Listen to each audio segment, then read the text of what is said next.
semuanya, semoga acara kita diberikan kelancaran dan yang paling penting berdampak. Ya, kenapa? Karena bullying ini membutuhkan campur tangan dari semua pihak, orang tua, pendidik, anaknya itu sendiri, dan bahkan saksi. Ayah dan Bunda, izinkan saya berbagi kepada Ayah dan Bunda semua tentang pencegahan, intervensi, dan rehabilitasi dalam konteks bullying pada level orang tua dan guru. Saya mau sapa-sapa dulu nih ya. Tadi qadarullah waktu Mr. Adin sedang sambutan, saya keluar masuk kayak ingus. Jadi saya tidak mendengarkan dengan baik. Saya cek dulu nih yang hadir. Ada Mr. Adin ya, ada Mr. Adin, Dirpen Direktur Pendidikan Betul, Bun. SD Mentari ya. Kemudian ada Mr. Aminuddin, Kepala Sekolah SMP Islam Mentari, betul? Betul, siap Bu menyimak. Iya. Selamat pagi semuanya, Mr. Eko, Miss Hawa, Ayah Bunda. Pagi juga Bunda. Iya, Masya Allah ya. Saya senang sekali karena ternyata banyak yang mau join tapi susah katanya. Artinya itu rebutan untuk join. Berarti antusias dari orang tua itu luar biasa ya pada hari ini. Oke.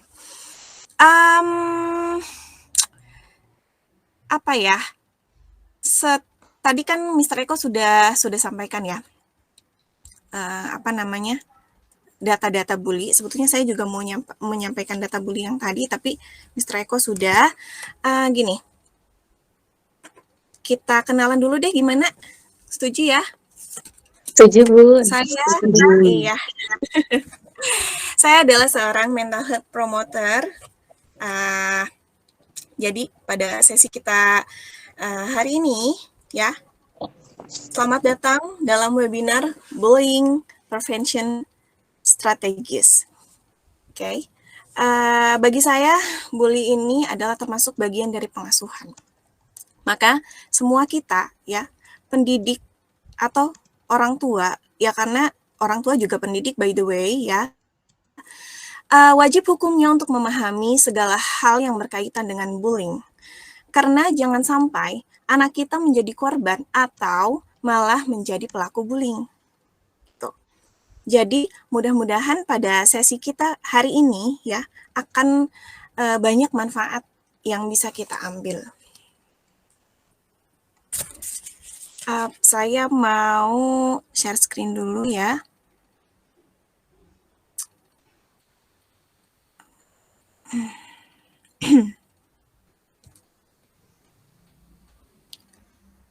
Apakah sudah terlihat?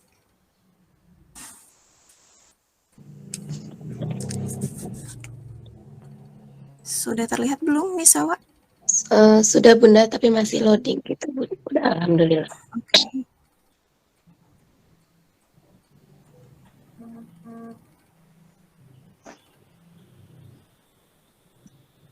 Sebentar.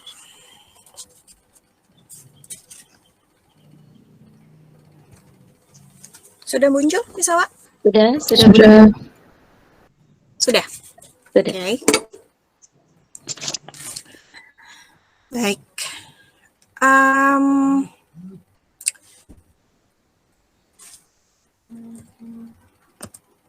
Ya. Jadi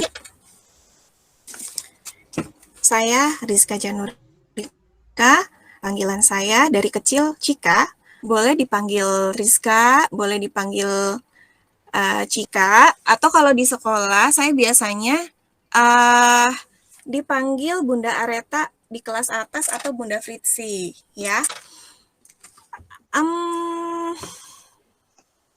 Boleh dilihat ya, saya adalah mental health counselor dan problem solving, premarital counseling, marital counseling, dan lain-lain. Silahkan dibaca. Oke. Saya mau kasih apresiasi dulu untuk Miss Hawa nih ya. boleh diangkat jempolnya. Semua bunda-bunda dikasih reaction dong untuk Miss Hawa. Karena Miss Hawa ini udah dari pagi ya, semangat, kasihan banget. Ada yang mengucap salam, Terima tidak kasih dijawab gitu, karena Bunda di Husna. mute gitu kan. Terima kasih Miss Hawa sudah membersamai kami. Sama-sama Semoga Allah Bunda. membalas kebaikan Miss Hawa. Amin Bunda. Oke. Iya. Nah, jadi agenda kita pada hari ini adalah ya, kita akan membahas definisi bullying. Sebelum kita mencari mengintervensi, mencegah gitu ya. Karena kan ini kita butuh pijakan juga untuk anak-anak, sehingga kita harus paham dulu gitu. Bully itu apa sih gitu ya? Jenis-jenis bully itu bagaimana gitu ya? Dan sebenarnya karakteristiknya seperti apa gitu ya. Jadi hari ini kita akan membahas definisi, karakter dan jenis perilaku bully, faktor penyebab dan dampak terjadinya bully, dan pencegahan serta penyelesaian. Oke.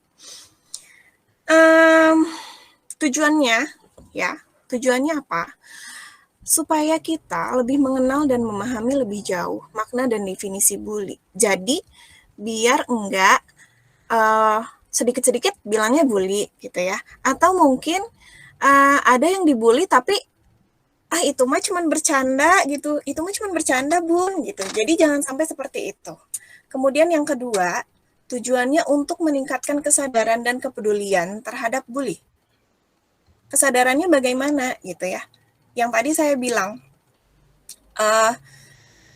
kadang orang tua itu merasa itu bercanda, atau mungkin miss-nya merasa bercanda gitu ya, merasa itu bercanda, padahal sebetulnya itu bully. Atau mungkin ada yang merasa itu bully, padahal sebetulnya bukan bully gitu, tapi ketidaksengajaan atau ketidaksengajaan atau malah agresivitas ya, karena agresif dengan bullying itu berbeda. Kemudian yang ketiga, tujuannya adalah untuk melakukan pencegahan dan penyelesaian dengan cara yang baik dan benar gitu. Jadi ketika bully itu terjadi gitu ya, kita tidak terburu-buru, harus begini, harus begini, harus begini. Tidak seperti itu gitu. Tapi kita harus menganalisis dulu gitu ya.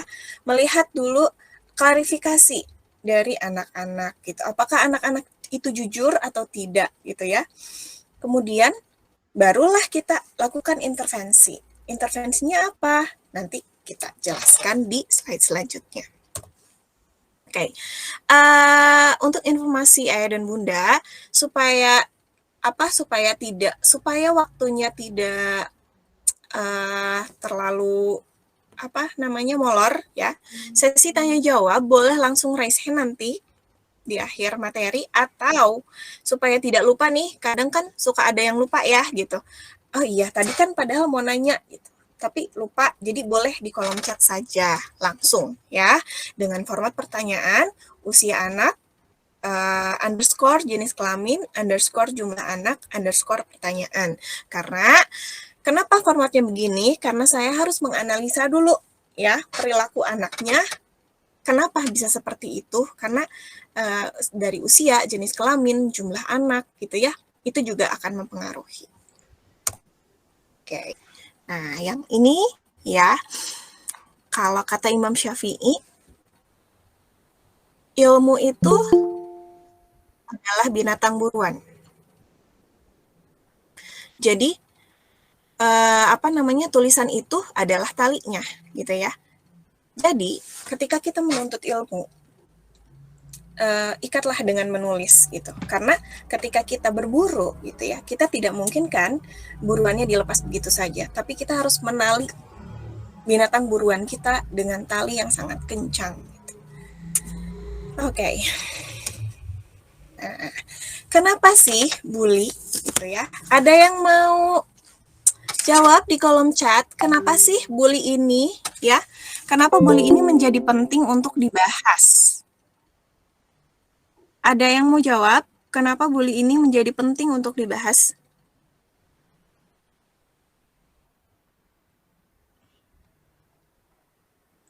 Halo? Silakan Bunda, open Halo. mic bagi yang ingin bertanya atau menjawab. Silakan. Boleh di chat gak apa-apa, Mister? Oke, siap. Oke, kita buat sesi ini interaktif ya Bunda, supaya lebih melekat ke dalam ingatan. Ya, karena bully sering terjadi di kehidupan kita sehari-hari. Ini Bunda Marina. Kemudian mencegah akibat dari bullying. Nih, Bunda Hafiz, betul. Apalagi? Melindungi perkembangan mental anak. Iya, betul banget. Betul banget. Karena sangat berpengaruh pada mental anak. Iya, betul. Oke. Jadi, ya, kenapa sih harus bully? Kenapa? Karena mungkin tadi sudah dijelaskan sama Mr. Eko, ya, bahwa Indonesia itu menempati peringkat kelima dari 78 negara ODEC, ya. ODEC itu apa namanya? Kalau kita tuh seperti organisasi untuk perkembangan ekonomi gitulah ya, gitu ya. Kita bisa lihat Indonesia itu menempati peringkat kelima sebesar 41,1%, ya. Nah, kemudian ini Federasi Serikat Guru Indonesia juga melakukan riset yang sama di lingkungan sekolah. Maaf ini apa namanya? Saya nggak tulis detailnya ya. Saya jelaskan aja biar nggak terlalu penuh slide-nya. Oke. Jadi SD dan SMP menempati peringkat tertinggi dari kasus bully. Gitu. Di sini tuh 25% dari jumlah total korban dari jumlah total 16 kasus perundungan periode Januari sampai Agustus, ya. Kemudian jumlah total korban sebanyak 43 orang, ya, 41 peserta didik dan 2 guru, kemudian sebanyak 87 orang, itu tuh terdiri dari 80 peserta didik, 5 guru, 1 orang, dan 1 kepala madrasah. Nah, ini ya. Jadi, teori kita pada hari ini saya ambil dari Dan Olweus, PhD, ya. Beliau ini adalah seorang profesor psikologi yang mempelopori gitu ya. Yang mempelopori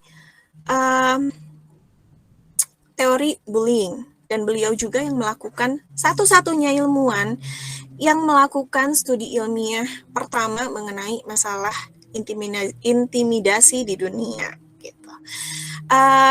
Dari data yang tadi ya, bisa kita tahu segitu banyaknya kasus itu yang terlihat, yang di-up. Bagaimana yang tidak?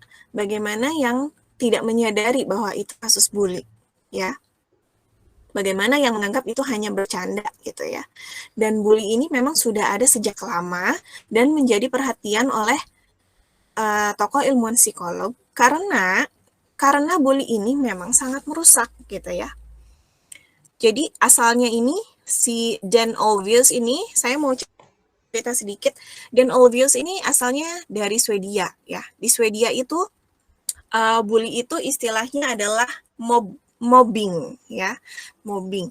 Dan di Finlandia itu istilahnya mobbing, kemudian sudah diserap ke dalam bahasa Inggris menjadi mobbing, yang artinya ya sekelompok orang yang dengan sengaja melakukan kerusakan dan sangat marah gitu ya terhadap orang-orang yang tertindas.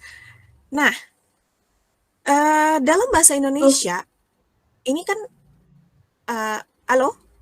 Ya, saya ada suaranya kan, Mister? Ada Bunda, Miss? ada Bun. Ada. Oke. Merasa sendiri karena gak ada suaranya gitu. Ya. Ada.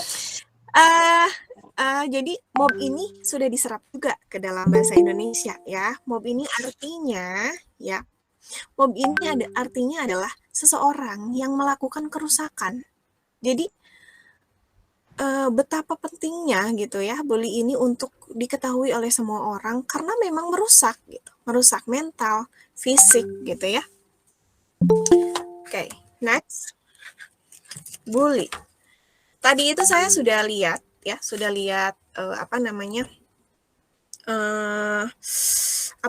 hasil pretest dari Bunda semuanya ya. Di sini ada ayah juga nggak ya?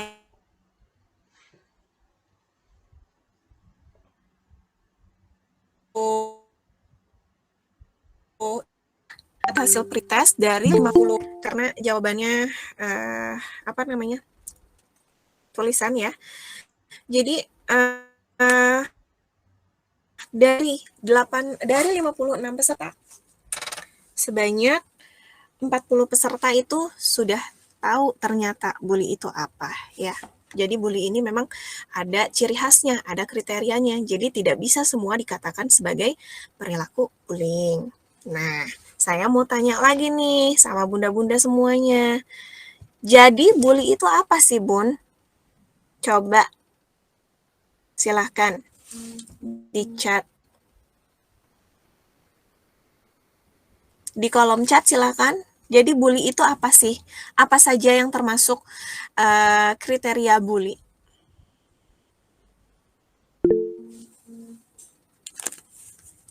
Menindas, mengintimidasi, betul. Lalu, tindakan tidak menyenangkan, iya.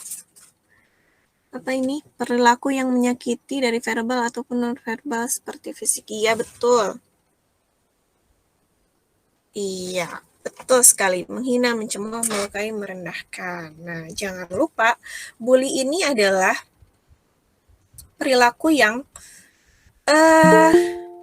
dilakukan secara terus-menerus ya.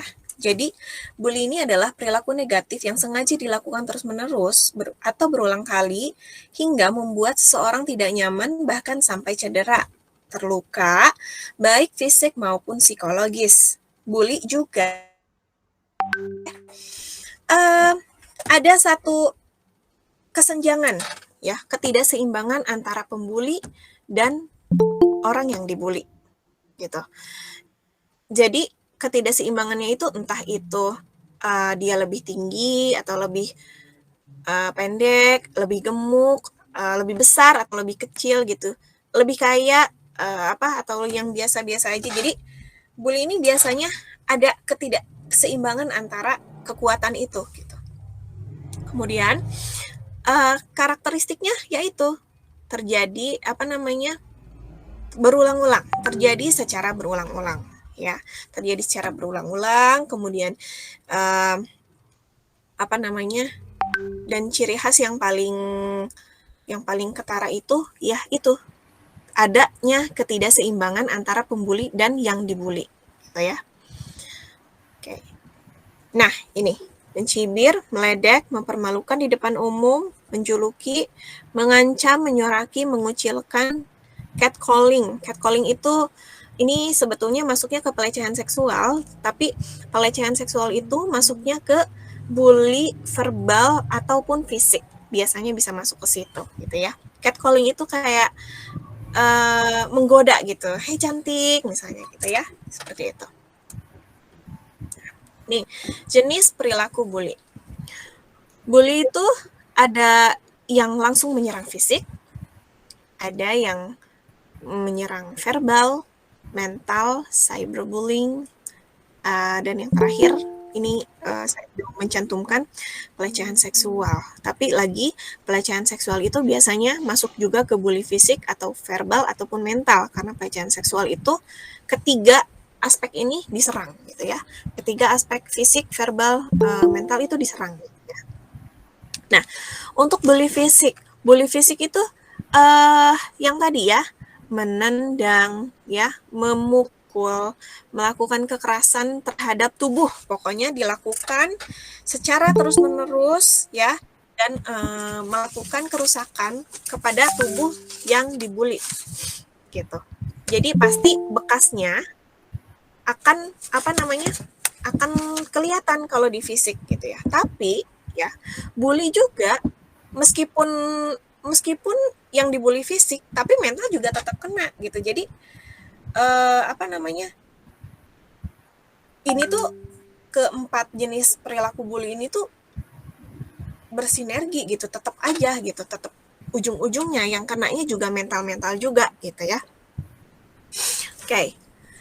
Nah, kemudian bully verbal. Nih, siapa yang suka menggosip? Ayo, ngaku. Ini maksudnya menggosip ini ya, menyebar gosip yang tidak benar ya. Kalau menyebar gosip yang benar itu namanya apa ya, Bun? Gibah ya itu namanya. Oke. Intermezzo ya, Bun, supaya nggak tegang. Ya. Kemudian menggoda ya. Menggoda itu bisa masuk ke ke pelecehan seksual tadi ya. Bisa juga masuk ke bully verbal. Oke, kemudian memanggil dengan julukan ya, si bodoh, si pincang, si apa lagi? Si oon misalnya, iya gitu, si lemot, betul. Itu termasuk ya, sudahlah itu membuli ya, itu juga membuat label yang negatif terhadap orang yang dibully gitu ya. Jadi benar-benar mentalnya itu kena banget gitu ya. Itu tuh menjadi kayak orang yang dibully itu akan merasa oh iya oh mungkin iya saya bodoh, oh mungkin iya saya ini bla bla bla gitu ya. Jadi hati-hati nih ya, meskipun bercanda gitu ya. Nah ini again, bercanda gitu ya, bercanda. Bercanda dengan bully itu adalah suatu hal yang jauh berbeda gitu ya. Bercanda dengan bully adalah suatu hal yang jauh berbeda. Kenapa? Ada yang tahu? Apa bedanya bercanda dengan bully?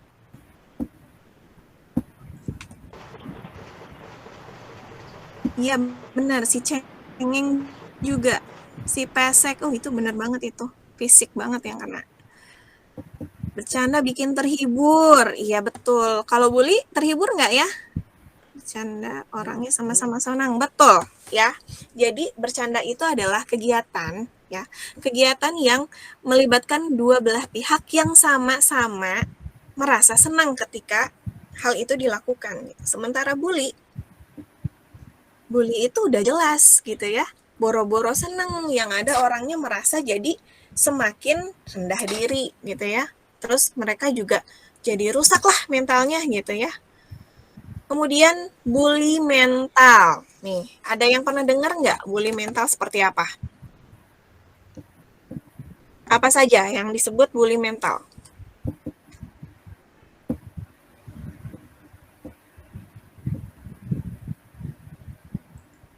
Ada yang tahu bully mental seperti apa? Merendahkan prestasi anak. Oke. Oh, itu masuknya bully verbal. Jadi bully mental itu ada yang langsung, ada yang tidak langsung. Ya. Yang langsung itu biasanya memandang sinis. Suka lihat kan sinetron? Biasanya gimana sih itu? Ada yang tahu nggak nih Lely Sagita tuh ya? Biasanya memandang sinis tuh kayak bibirnya dipenyon-penyonin gitu ya, matanya di melotot-melototin gitu kan, terus kepalanya begitulah, menyebalkan banget lah kalau lihat gitu kan ya. Kemudian menjulurkan lidah atau bahasa Sundanya sneered ya, menjulurkan lidah kayak gitu ya, suka gitu kan anak-anak ya. Kita melihatnya itu biasa atau enggak anak-anak melakukan itu? Ya, kita melihatnya biasa kan ya. Kita melihatnya itu adalah sebuah candaan gitu. Gitu. Padahal ya belum tentu orang yang dijulurkan lidahnya itu kan suka gitu. Meskipun si anak ini orang cuman bercanda kok gitu kan ya. Jadi ini harus hati-hati nih orang tua gitu ya. Ini harus benar-benar tahu sekarang itu sudah banyak informasi di internet, buku juga banyak, apa saja sih jenis perilaku bully. Supaya apa? Supaya kita bisa sampaikan juga ke anak-anak bahwa ini nih perilaku bully itu ini gitu. Jadi kamu nggak boleh melakukan ini sama teman-teman kamu gitu ya, atau sama siapapun yang apa namanya yang dekat sama kamu misalnya gitu kan ya. Oke. Dan bully tidak langsung, bully mental tidak langsung itu bentuknya seperti suka lihat nggak sih? Ada yang pernah nonton nggak film series Rea apa ya judulnya Rea gitu deh pokoknya. My nerd girl gitu. Jadi di situ tuh si peran utamanya itu dikucilkan. Nah ini bully mental yang tidak langsung itu mengucilkan orang yang dibully gitu ya, dikucilkan. Jadi dibiarin gitu, dijauhin. Kemudian memanipulasi persahabatan. Memanipulasi persahabatan tuh kayak misalkan kita temenan tapi cuman manfaatin doang gitu ya. Manfaatin misalnya, teman gue pintar gitu. Gue harus pura-pura temenan deh sama dia gitu. Meskipun aku nggak suka gitu ya. Seperti itu. Kemudian melakukan teror ya. Ini bully mental secara tidak langsung melakukan teror. Teror itu kan anonim ya, tidak ada nama, tanpa nama gitu. Jadi melakukan teror kepada misalnya sebenarnya sekarang udah nggak musim ya, sekarang tuh musimnya udah digital ya. Tapi kalau zaman dulu itu kan suka ada surat ancaman gitu ya, surat kaleng gitu kan. Itu termasuk bully mental secara tidak langsung. Ya, kemudian kalau cyberbullying udah pada tahu lah ya gitu kan, kita netizen Indonesia gitu bagaimana ya mereka membuli para selebgram, influencer gitu ya, tanpa memikirkan apa nanti gitu. Mereka merasa punya kekuatan. Nah ini ketidakseimbangan kekuatan. Mereka merasa punya kekuatan karena mereka merasa anonim gitu. Padahal sebetulnya kan bisa dilacak ya. Udah banyak gitu kan kasusnya yang terlacak gitu ya. Kemudian dipanggil ke kantor polisi gitu. Seperti itu. Oke. Ada 3 karakter bully ya. Yang pertama the bullies, yang kedua victims, yang ketiga bystander. The bullies ini adalah pelaku ya. Biasanya karakteristik pelaku bully ini kenapa dia membuli sih gitu ya? Kenapa dia membuli? Dia itu merasa terancam sebenarnya. Jadi dia melihat orang lain itu ancaman buat dia gitu ya. Kenapa ancaman gitu? Karena itu tadi dia merasa superior. Dia merasa lebih dari temannya, sehingga ketika melihat temannya mungkin lebih oke daripada dia merasa, wah nggak bisa nih, gitu ya. Harus gue yang paling, gitu. Kemudian victims. Victims itu adalah sebutan untuk korban bully. Korban bully ini biasanya karakteristiknya sebagai alien. Alien di kelompok orang-orang pembuli ini. Alien itu dalam arti dia beda sendiri. Dia kutu buku. Misalnya ya, dia kutu buku, terus dia pendiam gitu kan. Kemudian dia yang paling baik sendiri gitu misalnya. Dia yang paling alim sendiri, dibilang ini itu mau gitu kan. Kemudian bystander. Bystander ini adalah saksi. Kebanyakan bully terjadi karena saksi yang di sekitarnya itu tidak peduli gitu. Pertama tidak peduli, yang kedua tidak tahu harus ngapain gitu ya. Yang ketiga bisa jadi si saksi ini juga subjektifnya karena melihat si pembuli ini lebih superior gitu. Jadi dia merasa itu normal aja karena dia superior. Bisa aja seperti itu gitu ya. Nah, faktor penyebab seorang melakukan bullying tadi kan sudah disebutkan ya. Si pembuli ini merasa dia terancam gitu ya. Dia merasa kan dia yang paling superior. Dia merasa terancam, takut ada yang menyaingi dia gitu ya. Ini masuknya ke faktor individu. Karakteristik anak itu tersendiri gitu ya. Si pembuli ini karakternya biasanya lebih percaya diri gitu ya. Nah, tapi ada lagi nih. Selain lebih percaya diri, dia itu mungkin saja pernah jadi korban bully juga gitu. Sehingga dia akan membalas sama orang yang lebih lemah daripada dia gitu. Itu sama nggak sih sama kelakuan emak-emak nih yang suka marahin anaknya? Sama nggak ya kira-kira? Silahkan dijawab di kolom chat. Sama nggak ya kira-kira?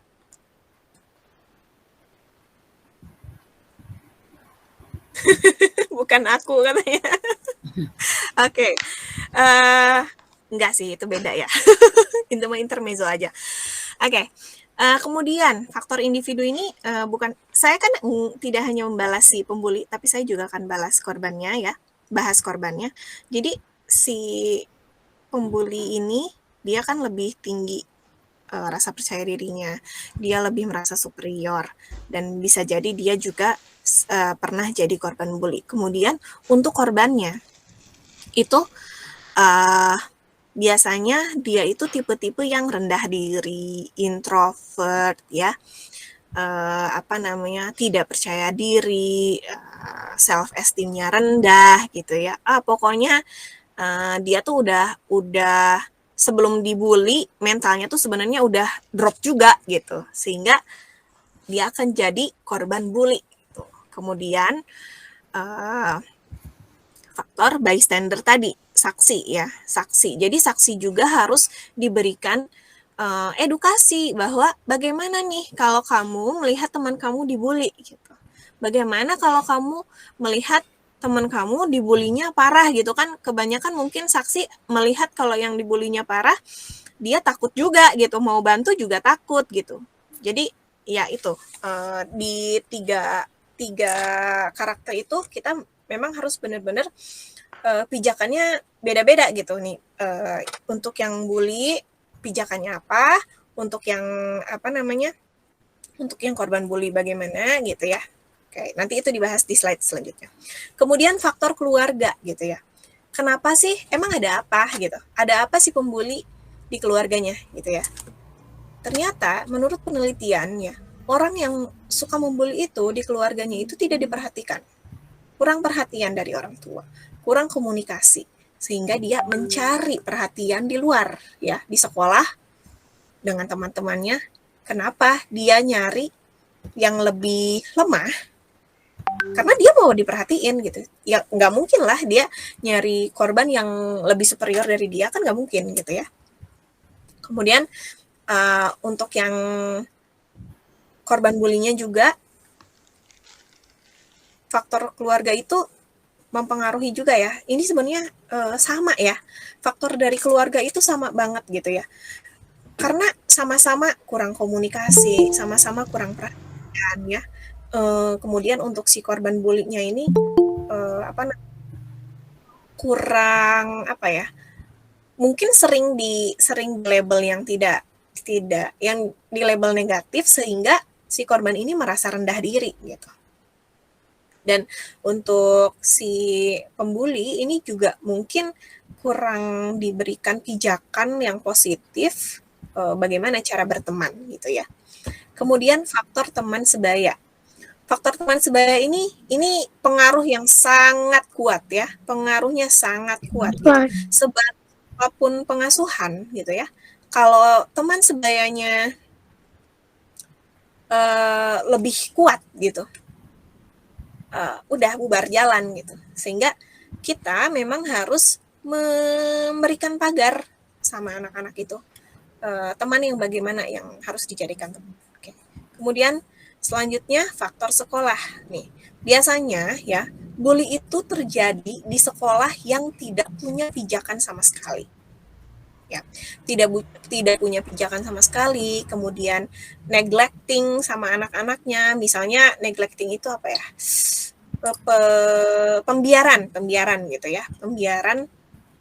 Jadi anak begini dibiarin gitu, atau ya udahlah lagi masanya gitu. Ada kan sekolah yang seperti itu ya.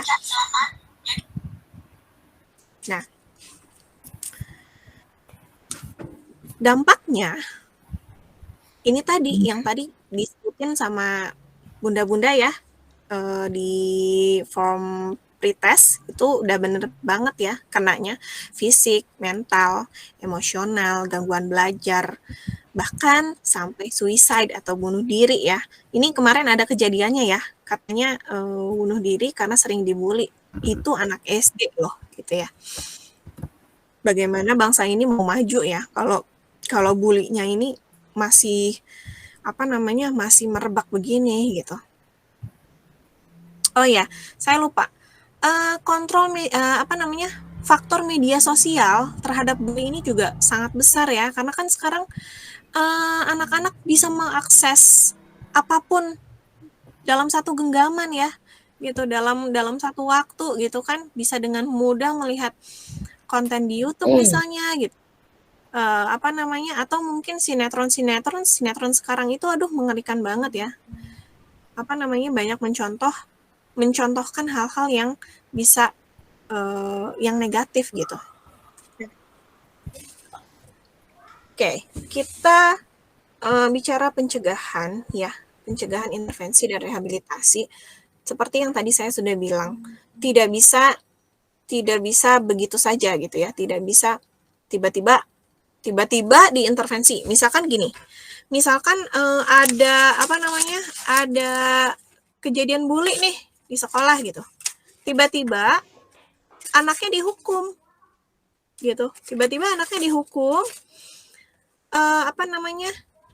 dikasih konsekuensi gitu ya, diskors, tapi ternyata sekolahnya itu belum punya aturan gitu, itu tidak fair ya. Betul, bully itu memang harus segera ditangani gitu, tapi kita harus ada strateginya gitu ya, ada strateginya. Bagaimana strateginya gitu ya? Ketika bully sudah terjadi di sekolah, oke, selesaikan kasus bully yang sudah terjadi. Kemudian rancang nih dengan guru gitu ya, guru dan orang tua itu harus benar-benar menjadi partner yang klik gitu ya, yang intens gitu. Kenapa? Karena ya kita kan mengasuh bersama-sama ibaratnya ya, guru dan orang tua itu sama, harus saling gitu ya. Jadi nggak bisa ya udah Miss sama Miss aja deh gitu, saya mah udah terima beres nyampe di rumah ya udah gitu, ya nggak bisa gitu kan, namanya juga ngasuh anak gitu, susah, emang ribet gitu, jangan mau enak sendiri gitu kan. Nah, oke, lanjut ya. Oke. Pencegahannya adalah kenali dan peduli ya, kenali dulu bully ini apa, jenis-jenisnya apa gitu ya. Kemudian peduli itu maksudnya ya kita aware, kita cari ilmunya, cari tahu gitu ya, cari tahu bagaimana nih pencegahan bully, apa saja yang harus ditanamkan ke anak-anak gitu ya. Kemudian kasih pijakan, anaknya kasih pijakan dan aturan gitu. Apa saja pijakannya, itu dikembalikan ke orang tua masing-masing. Bagaimana cara orang tua mengkomunikasikan kepada anak apa yang boleh dan tidak gitu ya. Kemudian buat aturannya gitu. Jadi ketika pijakan itu ada, aturannya juga sudah ada gitu. Jadi jangan sampai yang seperti tadi saya bilang gitu. Ketika sudah ada kasus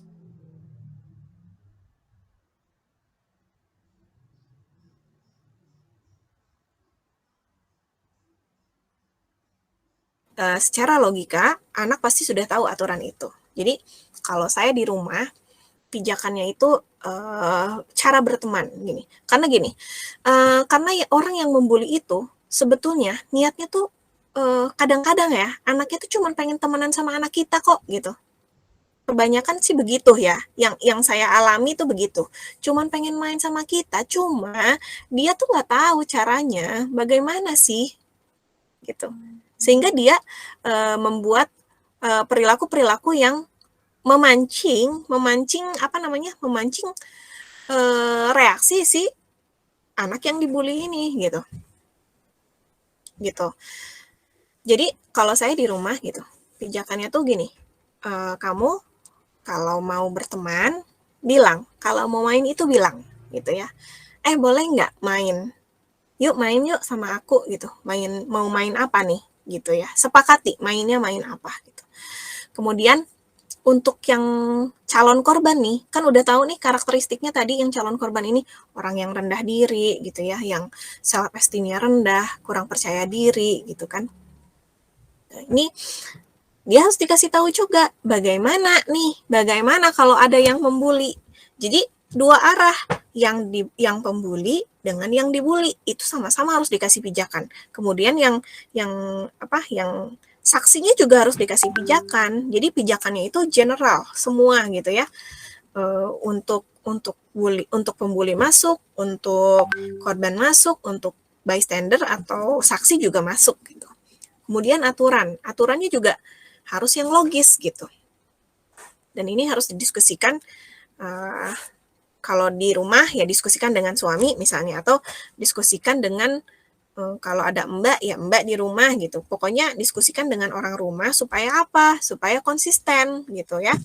Konsisten, karena kalau tidak konsisten ini berantakan gitu ya. Anak-anak tuh kalau tidak konsisten, di rumah bagus, di luar dia membuat huru-hara gitu ya ibaratnya. Kayak gitu. Kemudian perhatian dan komunikasi.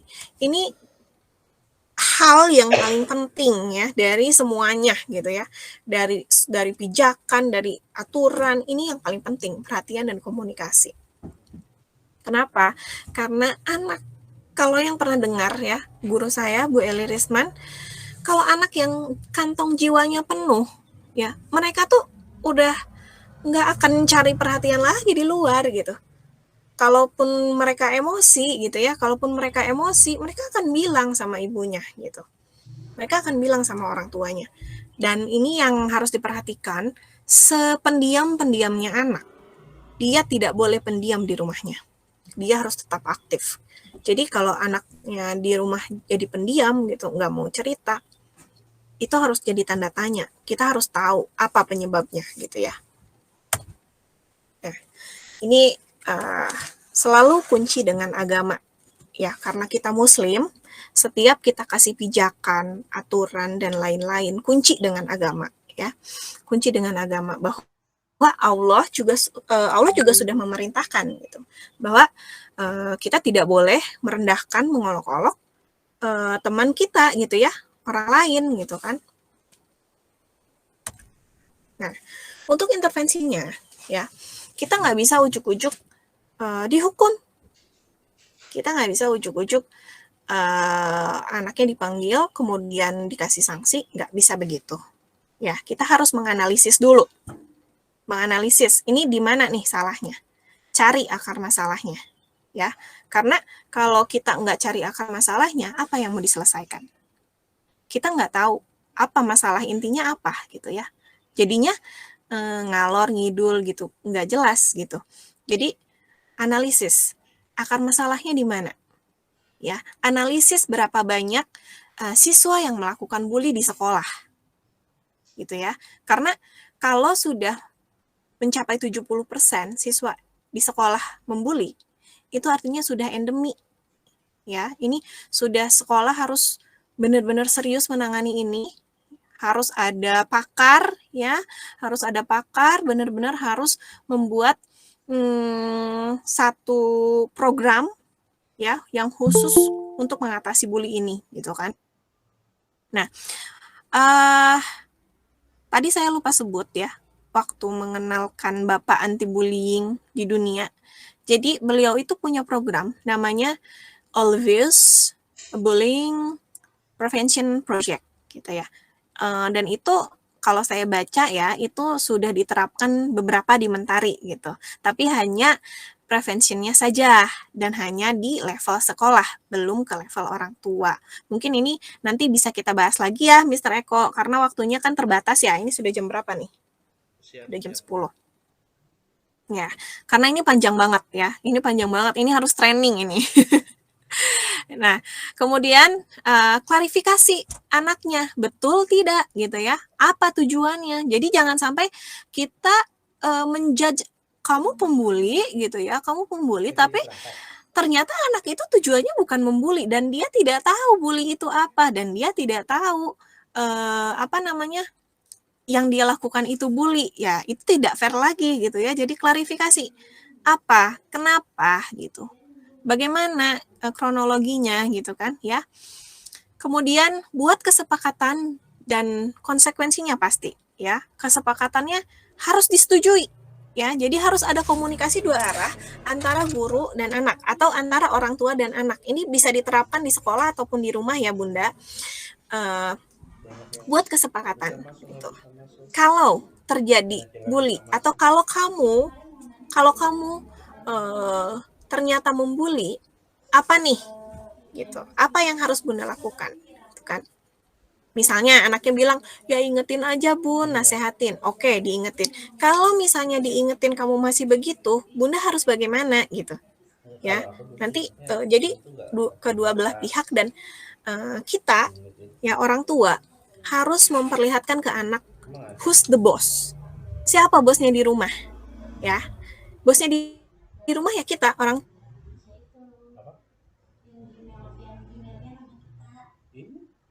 bisa diatur sama anak. Kita yang mengarahkan, kita yang mengatur. Jadi sampaikan ke anak bahwa di sini atau ayah di sini mengarahkan kamu supaya kamu bla bla bla bla gitu ya. Kasih tahu gitu kan kesepakatan. Buat kesepakatan ketika anak tidak setuju, maka kita harus pintar-pintar mengarahkan mengarahkan ke arah supaya dia setuju gitu. Ini tricky banget memang ya, kalau mengasuh itu memang tricky ya, karena kan hadiahnya surga ya. Kalau gampang itu hadiahnya kipas angin gitu ya Bunda. Kemudian konsekuensinya, anak-anak harus tahu konsekuensi apa yang akan dia dapat kalau dia membuli dan kalau dia diam ketika dibully gitu ya. Jadi ini tuh intervensinya tuh untuk yang 3 karakteristik tadi ya Bunda. Untuk pembuli, untuk korban, dan untuk saksi. Nah ini harus disampaikan. Kemudian evaluasi nih, apa yang harus diperbaiki. Jadi ketika kita sudah kasih pijakan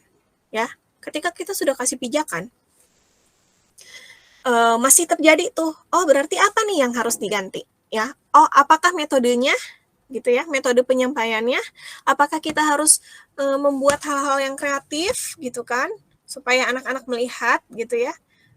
Evaluasi itu perlu ya, kalau bisa sih seminggu sekali ya, karena kasus pasti akan seminggu sekali.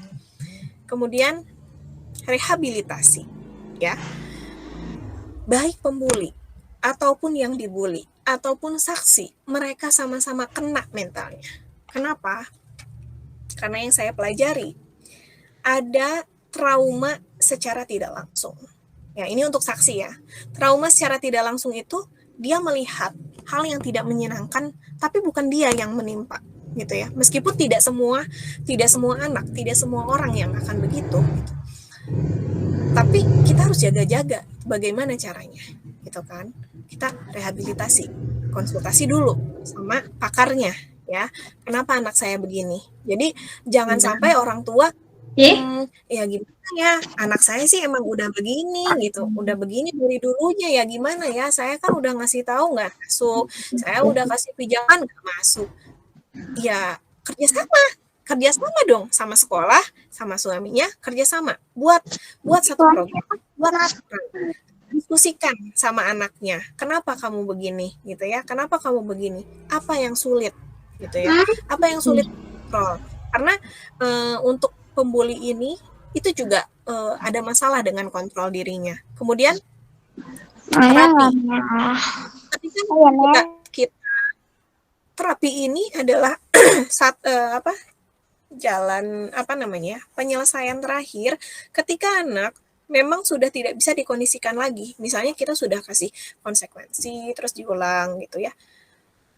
Dan ini tujuan akhir kalau menurut saya. Karena apa? Karena percuma kita buat konsekuensi gitu ya. Misalnya yang dibully, yang membuli secara berlebihan misalnya ya, membuli emang berlebihan ya. Maksud saya yang membulinya parah gitu sampai mencelakai fisik atau cedera gitu kan. Katakanlah diskors selama 2 minggu. Terus apa? Setelah diskors apa? Gitu. Apakah bisa menjamin dia tidak mengulang? Karena yang membuli juga dia mentalnya kena juga gitu. Jadi harus sama-sama diobati gitu, harus sama-sama diterapi gitu. Nah, ini sekolah dan orang tua memang harus betul-betul bekerja sama secara intens ya mengenai masalah bullying. Gitu Miss Hawa. Iya, terima kasih Bunda. Selanjutnya adalah sesi tanya jawab ya Bun. Adakah yang ingin bertanya Bunda? Kalau ingin bertanya silakan sebutkan usia anak, jenis kelamin, jumlah anak, dan pertanyaannya Bunda. Silakan Bun.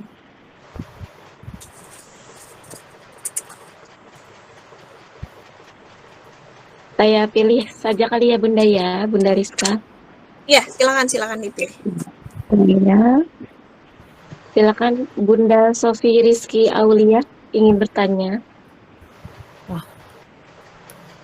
Silakan.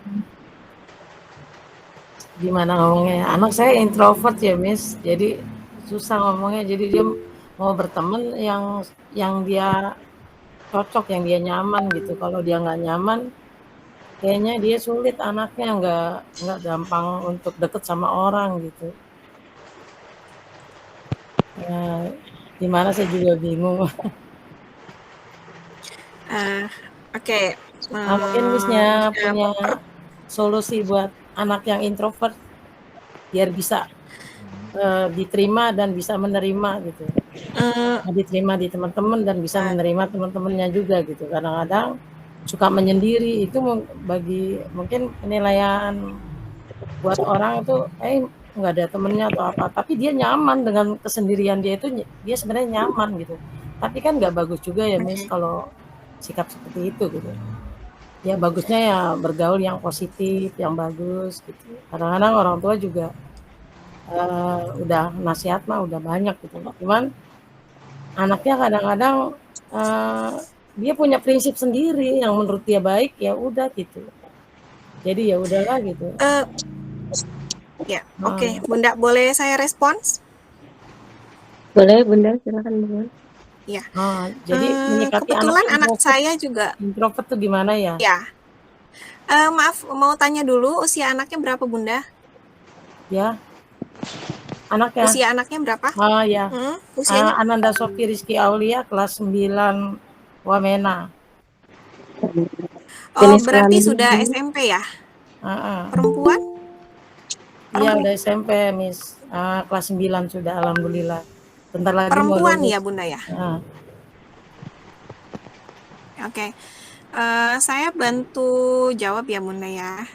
Karena gini Bunda, anak-anak introvert itu sebetulnya dia bukan tidak mau bergaul gitu ya, tapi memang dia pemilih.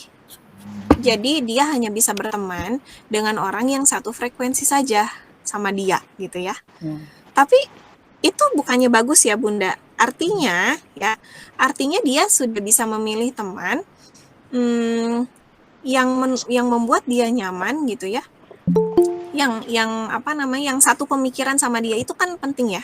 Kan kata Rasul juga, kata Allah juga gitu ya. Kita memang agama kita sebagaimana agama teman kita gitu. Jadi kalau menurut dia temannya baik gitu ya, bisa membawa dia ke jalan yang benar, nggak apa-apa, nggak masalah meskipun hanya sedikit gitu Bunda. Dan anak introvert itu kadang dia mikirnya gini Bun, dia sebetulnya ngerasa nggak penting untuk menceritakan ke orang-orang gitu loh Bun. Jadi yang menurut dia merasa penting untuk diceritakan, dia akan cerita. Tapi yang menurut dia merasa tidak penting untuk diceritakan, dia nggak akan cerita gitu. Begitu Bun.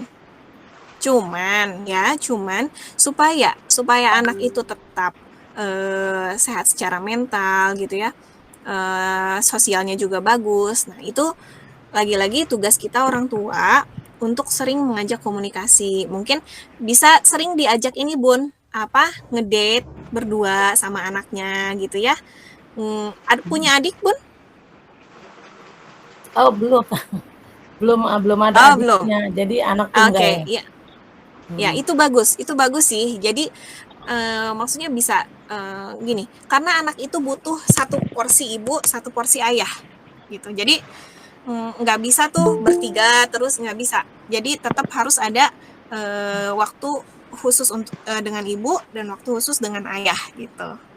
Gitu Bun. Nah nanti kita lihat nih kita lihat ciri-ciri kan tadi ciri-ciri yang dibully itu dia jadi tadi kan ada ya dampaknya itu dia jadi rendah diri ya, terus bundanya hilang ya, enggak Oh ya.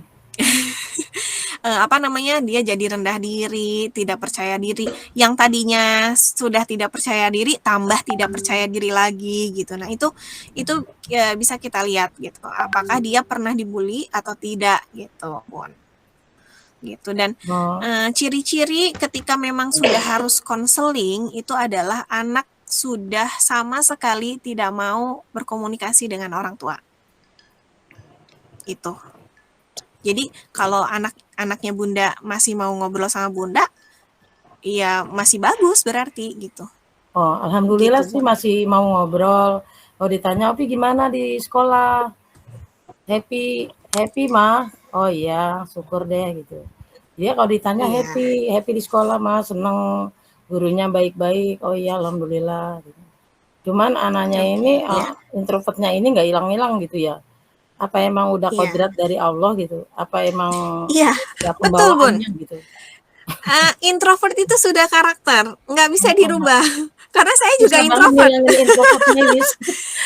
saya juga introvert, Bunda. Saya introvert. Saya introvert. Tapi buktinya saya bisa berbicara di depan ayah Bunda, saya juga bisa berorganisasi gitu. Itu hanya hanya karakter aja. Kita nggak bisa rubah. Kita tidak bisa merubah orang lain untuk sama seperti kita, karena Allah ciptakan kita macam-macam, beda-beda gitu ya. Gitu Bunda. Begitu ya Bunda ya. Cukup Bunda? Cukup Bunda Sofia. Iya. Nah, selanjutnya masih ada pertanyaan lagi Bunda atas pencerahannya. Terima kasih banyak. Iya, sama-sama Bunda Sofi. Bunda Rizka, ada yang mau nanya lagi Bun? 3 orang lagi Bunda. Iya, silakan. Yang pertama yaitu Bunda Azalia Tafana, silakan Bun. Iya, assalamualaikum warahmatullahi wabarakatuh. Miss. Waalaikumsalam. Waalaikumsalam warahmatullahi wabarakatuh ya.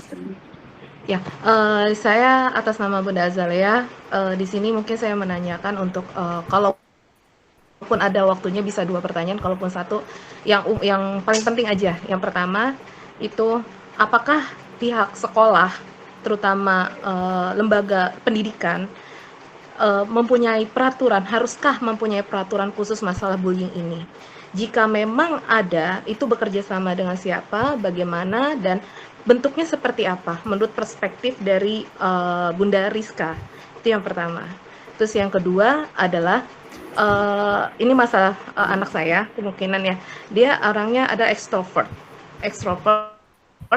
Kemudian di sini ada yang pembuli ini adalah bukan dari pihak sekolah, bukan teman sekolah, tapi adalah keluarga, sepupunya. Sebenarnya saya udah gregetan ya, udah gregetan kalau orang lain mungkin udah saya samperin, tapi karena ini saya masih menghargai orang tuanya, jadi saya hanya bilang ke anaknya. Tapi ada beberapa keluarga yang bisa. Nah, ini dibully sejak umur kurang lebih 2 sampai saat ini.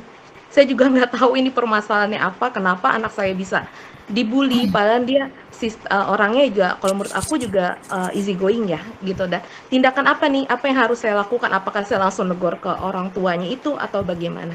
Terima kasih. Iya. Oke, langsung saya jawab ya, Misawa. Iya, boleh Bunda.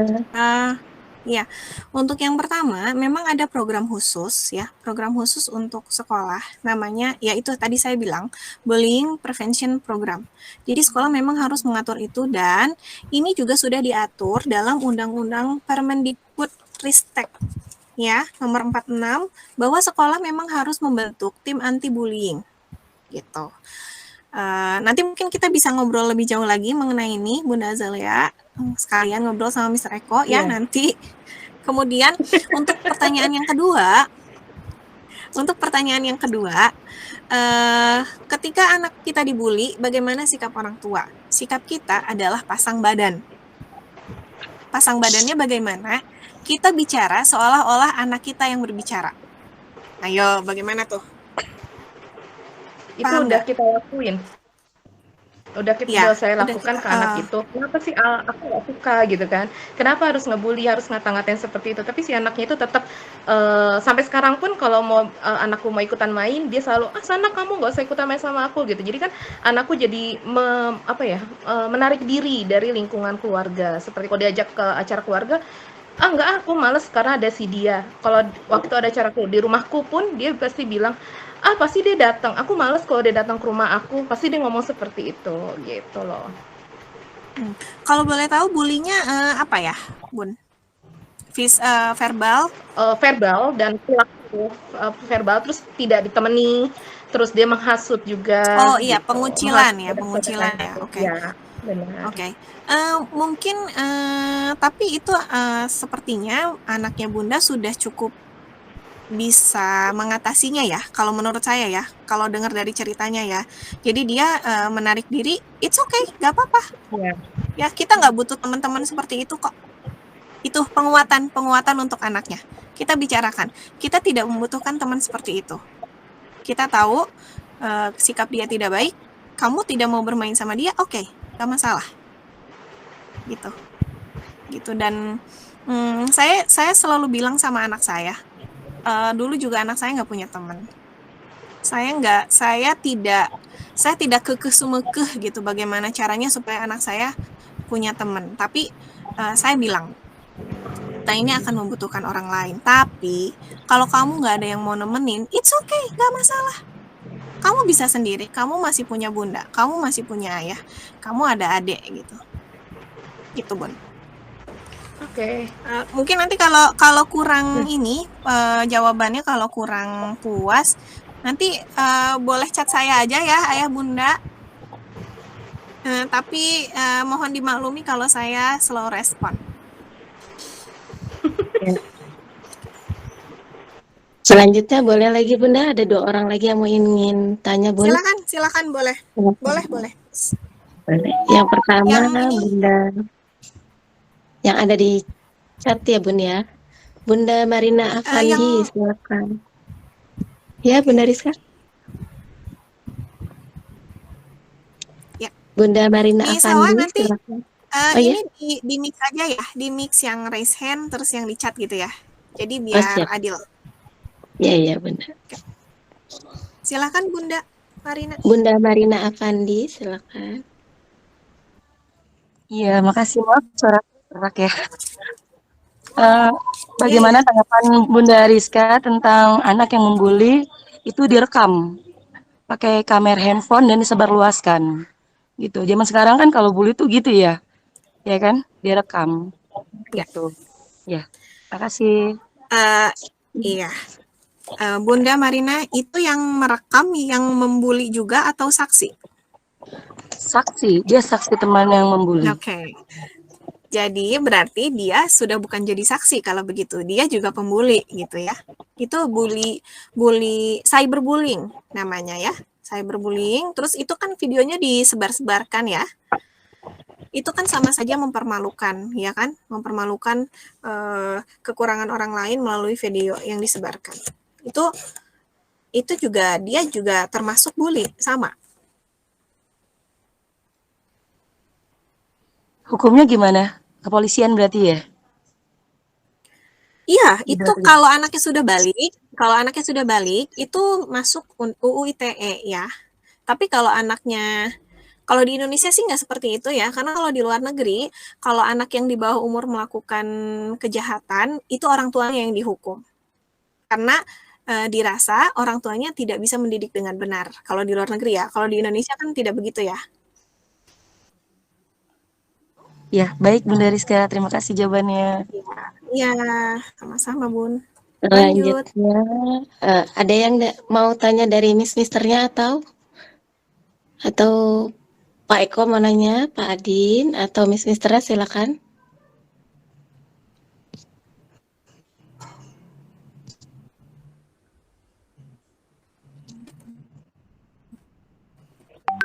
Ada yang ingin bertanya? Atau saya pilih lagi ya Bun ya? Silakan, Saya pilih aja. Iya, silakan. Saya pilih. Yang ini aja, yang raise hand aja, Miss. Tadi kan sudah dari chat ya. Siap Bunda. Yang raise hand ada Bunda Putri, boleh silakan Bunda Putri. Ya, silakan. Oke, Assalamualaikum. Terima kasih Miss Hawa. Waalaikumsalam. Dengan Bunda Rizka juga ya. Baik, Ya. terima kasih kesempatannya. Kebetulan anak saya usianya 9 tahun ya, kelas 4 saat ini. Gitu kan, dia memang untuk saat ini baru 1 saya. Seperti itu ya. Anak saya sih sebenarnya termasuk yang kategori ekstrovert. Kebalikannya saya. Kalau saya introvert, anak saya ekstrovert. Dia gampang bergaul dan mudah kemana aja gitu kan, easy going lah anaknya gitu kan. Tapi ada satu ketika tiba-tiba anak ini ngerasa tidak nyaman. Gitu. Terus saya pernah sempat tanyakan, yang berujung dia pernah bilang, aku mau pindah sekolah. Seperti itu. Jadi mungkin kalau kata saya bukan secara tindakan fisik, tapi mungkin ucapan gitu yang menurut dia tidak nyaman. Jadi dia merasa tidak betah seperti itu. Nah, yang ingin saya tanyakan ini bagaimana sih menyikapinya atau kita bekerja sama dengan pihak sekolah untuk menanggulangi kejadian-kejadian bullying. Mungkin lebih banyaknya lebih ke ucapan mungkin ya. Tapi kalau untuk ke tindakan fisik insya Allah mungkin nggak ada ya di Mentari seperti itu. Nah, untuk tindakannya harus bagaimana sih, gitu kan? Terus saya juga banyak nih lihat berseliweran di media sosial seperti itu kan. Kalaupun memang terjadi tindakan bullying secara fisik, ajarilah untuk anak tersebut untuk melawan atau membela diri seperti itu. Ya kan? Nah itu banyak tuh sekarang karena sedang maraknya si bullying ini gitu kan. Nah seperti apa sih yang kita harus ajarkan gitu, tindakan yang bagaimana dalam perlawanan, karena kan yang kalau saya lihat terkadang masih banyaknya yang menjadi korban bullying berujung menjadi karena kita melawan ya kan malah menjadi tersangka seperti itu, yang niatnya kita mau membela diri karena merasa dibullying, tapi di saat masuk ke ranah hukum itu menjadi ikut menjadi tersangka seperti itu. Karena saya banyak juga melihat kejadian yang seperti itu ya. Nah ini bagaimana nih? Terus peranan orang tua. Kadang ada juga orang tua yang saya juga nggak tahu ya, anak saya mudah-mudahan kita semua nggak ada yang anak pembuli, punya anak yang membuli ya gitu kan. Tapi kadang ada orang tua yang merasa tertutup atau tidak terima kalau ternyata anak tersebut atau anak menjadi seorang pembuli. Nah sebenarnya itu kan nggak baik ya kalau menurut saya, karena menutupi tindakan tersebut atau membela yang berujung malah menjadi lebih ekstrim lagi untuk melakukan tindakan tersebut. Nah ini apa sih yang harus kita lakukan gitu kan? Pijakan yang bagaimana nih untuk ke anak yang masuk dalam kategori kalau memang sudah menyangkut fisik ya kan, kamu boleh membela diri atau membentengi diri untuk melawan, itu tindakan yang bagaimana yang dibolehkan. Paling seperti itu ya Bunda. Mungkin agak banyak, maaf. Terima kasih. Iya, baik. Terima kasih Bunda Putri ya. Saya coba jawab. Tadi yang pertama itu dibully secara verbal ya. Kita juga harus mengajarkan anak bagaimana supaya si pembuli verbal ini diam gitu. Dulu anak saya dibully, setiap yang dia lakukan selalu dibilang jelek gitu. Saya bilang, jawab aja, iya memang gambar aku jelek, kenapa, apa urusanmu gitu. Ya, saya selalu bilang gitu. Ya terus dia juga bilang gini Bun, gitu. Terus dia juga bilang, sepatu kamu jelek. Nggak apa-apa, biarin. Emang kalau jelek kenapa? Gitu. Jadi kita harus buat dia merasa jadi lebih superior daripada si pembuli. Gitu ya. Itu yang pertama. Yang kedua, kadang-kadang kita butuh mengajarkan anak untuk untuk berkamuflase. Ya, berkamuflase dalam arti ibaratnya apa ya? Kalau di sinetron itu kan ada yang cewek centil-centil gitu ya, atau jangan cewek deh, cowok misalnya, cowok yang suka game, oke, kamuflase, oke, saya juga suka game itu gitu. Karena biasanya anak-anak yang gamers addict ini paling sering melakukan bully fisik ya, karena agresivitas dari yang dia tonton itu. Kemudian untuk yang apa tadi yang kedua ya, lupa saya. Yang bentuknya tindakan, Bun. Yang bentuknya tindakan ya, fisik ya. Kalau saya sih ngajarin ke anak-anak gini. Anak saya korban bully. Anak saya korban bully dari TK.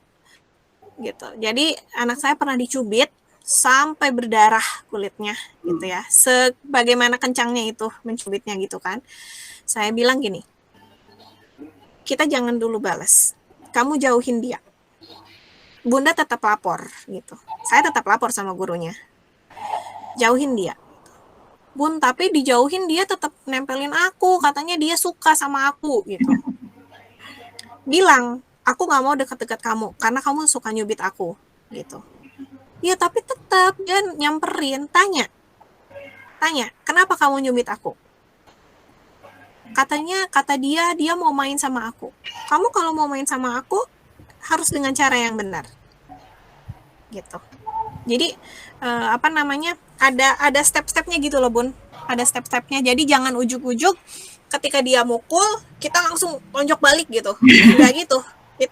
Kita ngindar dulu. Kalau dia masih ngikutin, saya juga ngajarin gitu. Saya sampai bilang sama Mr. Eko dan wali kelas anak-anak saya gitu. Saya bilang kalau anak saya sudah sampai melakukan tindakan kekerasan, artinya dia sudah dibully secara terus-menerus. Saya bilang gitu. Gitu. Jadi memang harus ada ketegasan dari orang tua untuk mengkomunikasikan hal ini ke sekolah gitu ya. Gitu. Nah, untuk intervensi sekolah itu mungkin sekolah ya harus dibaca dulu ya itu Permendikbudristek yang nomor 49 gitu. Gitu Bunda Putri. Ya, terima kasih Bunda untuk pencerahannya. Ya. Dan di Islam itu berlaku hukum kisos kan ya? Oh iya, betul. Jadi makanya karena baca kita nggak salah kalau membalas. Iya, kalau memang sudah perlu dibalas gitu. Iya. Betul. Selanjutnya ya Bun, satu lagi atau dua lagi Bunda? Bunda Rizka? Iya, boleh, silakan. Saya pilih dari chat ya Bun. Bunda Izatun Milah, silakan. Ya, baik, terima kasih. Ya, baik, terima kasih, Miss. Ini suaranya banyak yang baca. Oke, gini, sebenarnya anak saya baru kelas 1 ya, baru kelas 1 SD gitu ya. Jadi memang baru masuk di sekolah ini gitu ya. Terus kemudian saya suka bertanya gitu ya, kamu happy nggak sekolah di sana gitu. Karena saya bilang happy mah gitu. Cuma aku suka dibully gitu. Artinya saya menganggap bahwa dia tuh sudah paham bahwa dibully gitu ya. Terus kenapa? Saya bilang gitu. Iya Ma, aku suka dibilang jelek sama temenku, dibilang gitu kan. Terus saya mungkin belum tahu ilmunya ya Bun ya gitu. Jadi saya bilang ya udah biarin aja, saya bilang gitu. Atau mungkin dia mau bilang kamu cantik, cuma dia gengsi, saya bilang gitu Bun gitu. Terus akhirnya ya berulang kali saya coba tanyakan seperti itu gitu ya, kamu happy nggak sekolah gitu, tapi selalu dijawab seperti itu, aku happy sih Ma, tapi aku sering dibully gitu Bun. saya saya tuh memikirkan bahwa anak ini tuh udah sadar bahwa dia dibully gitu ya, karena dia paham gitu, karena dia bilang tapi aku sering dibully mah gitu. Jadi saya menganggap bahwa anak ini udah concern bahwa dia dibully gitu. Terus kadang saya tanya kan, kamu gimana gitu? Aku lapor Miss gitu, kadang aku sampai nangis gitu Bunda gitu, dia sampai nangis katanya, suka dibilang seperti itu. Terus pernah saya bilang gini, kalau ada yang seperti itu kamu pura-pura nggak dengar aja gitu, pura-pura nggak lihat orang tersebut, saya bilang gitu kan, nggak usah dihiraukan gitu. Udah mah, tapi dia coba terus-terusan sampai di depan muka aku dia ngeledek aku gitu. Terus ya udah saya coba memberikan edukasi seperti itu sih Bunda gitu. Makanya saya mau bertanya bagaimana kiat saya sebagai orang tua untuk menghadapi hal-hal seperti itu gitu ya. Kemudian bagaimana juga program atau misalnya usaha dari sekolah gitu ya untuk menghadapi hal-hal seperti ini gitu. Ya, mungkin itu saja Bunda yang mau saya tanyakan. Terima kasih banyak. Assalamualaikum warahmatullahi wabarakatuh. Waalaikumsalam warahmatullahi wabarakatuh. Silakan Bunda Rizka. Baik Bun, ya, ini mungkin perlu karena tadi Bunda tidak cerita dibulinya secara apa, jadi jadi mungkin harus digali dulu dibulinya bagaimana gitu, awalnya bagaimana, kronologinya bagaimana, karena kan kita tadi seperti yang intervensi tadi, analisis dulu, klarifikasi, baru kita tentukan apa langkah apa yang harus kita lakukan selanjutnya gitu. Karena gini, kalau semisal intervensi itu sudah dilakukan, pijakan sudah dilakukan, kemudian pihak sekolahnya juga lepas tangan, lebih baik pindah gitu ya. Tapi saya yakin sekolah mentari ini punya program juga ya, punya cara juga bagaimana cara menghadapi pembuli ini. Begitu Bunda. Siapa tadi namanya? Bunda Izatumillah. Ya, betul. Ya, Bunda saya mau menambahkan mungkin kalau dibulinya bully verbal sih ya, Bun ya. Misalnya dikatain jelek gitu, seperti itu sih. Nah, itu yang sering diterima sama anak saya sih, Bun. Lebih ke bully fisik, bully verbal lah ya, gitu. Anaknya umur berapa, Bun? Umur 7 tahun, Bunda. Baru kelas 1. Masih 7 tahun. Oke. Iya, masih 7 tahun. Ya. Dibulinya sama teman sekelasnya? Betul, teman sekelasnya. Oke. Saya juga pernah ngajarin gitu ya. Anak saya seringnya bully verbal dia dapatnya. Jadi kalau dibilang jelek, balas aja, kamu juga jelek. Gitu. Diajarkan untuk membalas kalau memang itu bulinya terus-terusan. Jadi kita yang menguatkan anak-anak gitu, Bunda. Ya.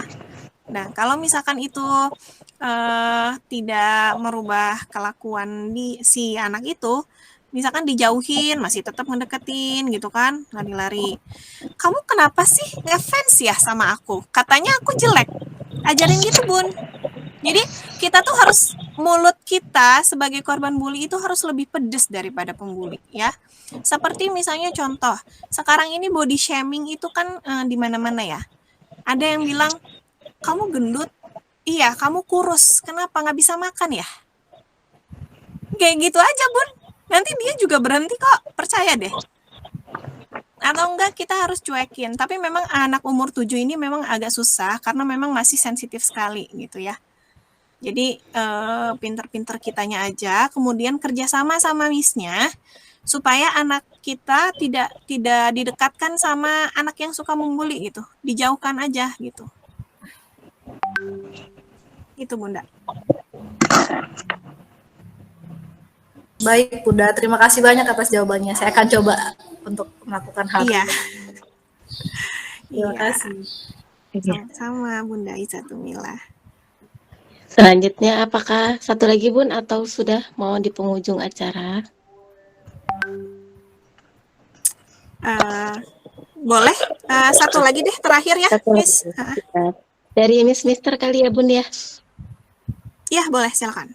Boleh, Miss Mister silakan yang ingin bertanya. Adakah yang mau bertanya?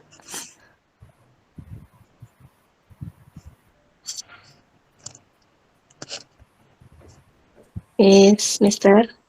Yang ingin bertanya silakan. Dari Mister Eko atau dari Bu Mila?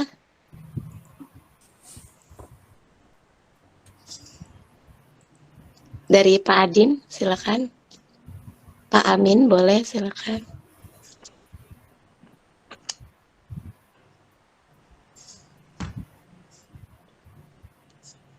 Oke, saya pilih ya dari Pak Eko. Silakan Pak Eko ingin bertanya.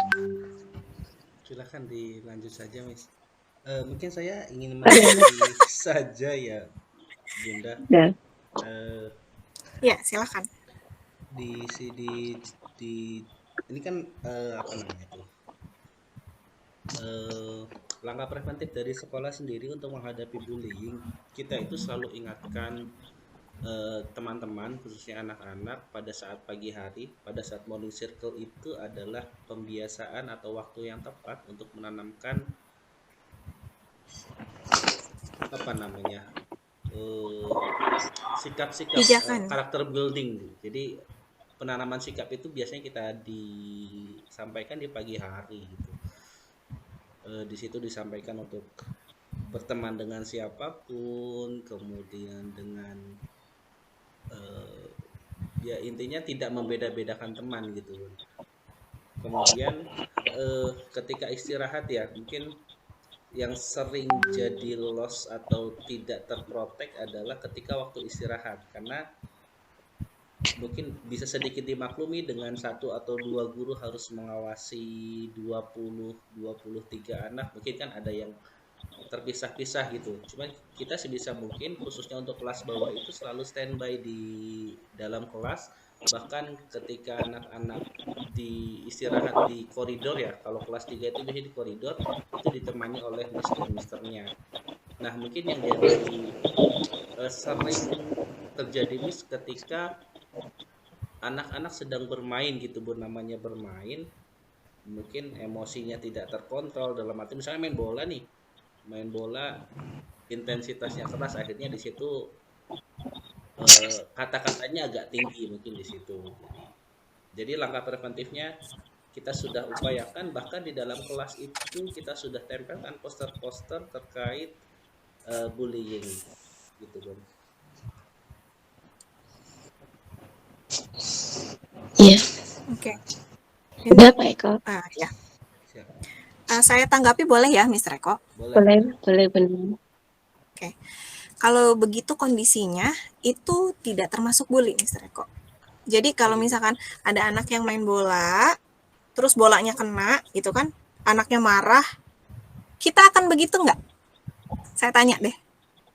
Kita akan begitu juga nggak kalau kita masih anak-anak? Iya. Sama kan gitu.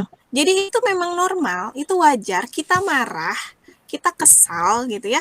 Ketika ada orang yang mengganggu, mencelakai, tapi kan itu tidak sengaja. Orang tidak sengaja, misalnya nih lagi jalan kesenggol lah, apalah gitu kan. Kalau bully itu kan kriterianya tadi, disengaja, berulang-ulang, dan ada kesenjangan kekuatan di situ gitu. Jadi kita harus bisa memisahkan mana yang agresivitas, mana yang bully. Nah, yang agresivitas ini diselesaikannya dengan cara apa? Dengan cara kontrol emosi. Ya, sementara kontrol emosi ini harus selesai di usia 5 tahun. Berarti kita bolongnya banyak, Mister. Gitu. Banyak yang harus diperbaiki, bagaimana cara mengeluapkan emosi dengan benar gitu, bagaimana cara marah yang benar gitu, bukan cara marah yang baik, karena marah itu nggak ada yang baik, tapi bagaimana cara marah yang benar, bagaimana cara sedih yang benar gitu. Jadi kita belajar yang benernya aja dulu gitu, baiknya nyusul, kalau benar kan cuma satu, kalau baik tuh banyak gitu loh, Mister. Gitu. Kemudian untuk pengawasan itu memang perlu ya, Mister, di beberapa spot, terutama di spot-spot yang crowded misalnya gitu. Dan mungkin itu tadi harus dibentuk tim anti bully di sekolah. Jadi nanti yang bertugas yang tim anti bully itu gitu. Nanti kita ngobrol ya Mister, karena ini banyak ya. Sebenarnya banyak. Saya sudah bilang tadi ini banyak banget ya prevention programnya gitu, dan ini melibatkan semua pihak. Jadi kita harus ngobrol secara intens dan butuh waktu yang sangat lama, mungkin sekitar beberapa hari, karena panjang banget gitu ya kalau dibahas dan dikupas tuntas hari ini. Gitu. Siap. Oke, terima kasih Bunda Rizka dan Pak Eko. Terima kasih, Miss Hawa. Alhamdulillah banyak pelajaran yang kita udah dapat pada hari ini berkat seminar yang Bunda Rizka berikan tadi. Kemudian banyak manfaat juga yang kita dapat dari Pak Eko juga tadi yang sampaikan di awal. Kita semua berharap semoga anak-anak bisa terhindar dari aksi bullying di mana-mana. Oke, acara yang terakhir yaitu doa yang akan disampaikan oleh Mr. Muhammad Alawi Al-Maliki. Waktu dan tempat saya persilakan. Silakan Mr.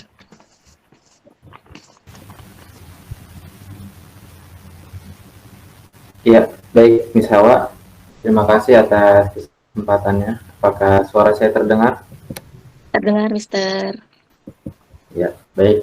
Mari kita bersama-sama berdoa kepada Allah Subhanahu wa taala. Semoga materi yang telah kita dapatkan hari ini bisa bermanfaat dan bisa kita terapkan dalam keseharian kita, baik di rumah ataupun di lingkungan sekolah. Dan apa yang kita lakukan pada hari ini bisa bernilai pahala di sisi Allah Subhanahu wa taala. Amin ya rabbal alamin. Ala hadhihi niyyah wa ala kulli niyatin shalihah wa ila hadratin nabi al-Fatihah. A'udzu billahi minasyaitonir rajim. Bismillahirrahmanirrahim. Alhamdulillahi rabbil alamin arrahmanir rahim maliki yaumiddin. Iyyaka na'budu wa iyyaka nasta'in. Ihdinas siratal mustaqim. صراط الذين أنعمت عليهم غير المغضوب عليهم ولا الضالين آمين. بسم الله الرحمن الرحيم. الحمد لله رب العالمين حمدا شاكرا حمدا ناعما حمدا يوافي نعمه ويكافي مزيده. يا ربنا لك الحمد كما ينبغي لجلال وجهك الكريم ولعظيم سلطانك. اللهم صل على سيدنا محمد وعلى آل سيدنا محمد. اللهم اغفر لنا ذنوبنا ولوالدينا وارحمهم كما ربونا صغارا. ولجميع المسلمين والمسلمات والمؤمنين والمؤمنات الأحياء منهم والأموات وتابع بيننا وبينهم بالخيرات رب اغفر وارحم وأنت خير الراحمين. اللهم إنا نسألك سلامة في الدين والدنيا والآخرة وعافية في الجسد وزيادة في العلم وبركة في الرزق وتوبة قبل الموت ورحمة عند الموت ومغفرة بعد الموت. اللهم هون علينا في سكرات الموت والنجاة من النار والعفو عند الحساب. اللهم افتح لنا ولأولادنا ولتلامذنا وذرياتنا ولأساتذتنا يا إلهنا فتوح العارفين وفقهنا وإياهم في الدين واجعلنا وإياهم من العلماء العاملين ولا تجعلنا وإياهم من القانتين ولا من الآيسين ولا من الآثمين ولا من المعتدين ولا من الضالين ولا من المضلين. اللهم أرنا الحق حقا وارزقنا اتباعه وأرنا الباطل باطلا وارزقنا اجتنابه. ربنا هب لنا من أزواجنا وذريتنا قرة أعين واجعلنا للمتقين إماما. ربي هب لي من الصالحين. ربي اجعلني مقيم الصلاة ومن ذريتي. ربنا تقبل دعاء. ربنا تقبل منا إنك أنت السميع العليم وتب علينا إنك أنت التواب الرحيم. ربنا آتنا في الدنيا حسنة وفي الآخرة حسنة وقنا عذاب النار وأدخلنا الجنة مع الأبرار يا عزيز يا غفار. وصلى الله على سيدنا محمد وعلى آله وصحبه وسلم. سبحان ربك رب العزة عما يصفون وسلام على المرسلين والحمد لله. Terima kasih Mr. Alawi. Sekian seminar pagi yang telah kita laksanakan pada hari ini. Semoga kita semua bisa selalu sehat walafiat dan bisa bertemu lagi di seminar berikutnya. Terima kasih Bunda Rizka, Pak Eko, dan ayah bunda yang lainnya. Saya selaku MC, mohon maaf apabila ada salah-salah kata, kurang lebihnya mohon maaf. Wassalamualaikum warahmatullahi wabarakatuh. Waalaikumsalam warahmatullahi wabarakatuh. Warahmatullahi wabarakatuh. ayah bunda bisa mengisi link untuk pengajuan sertifikat ada di kolom chat.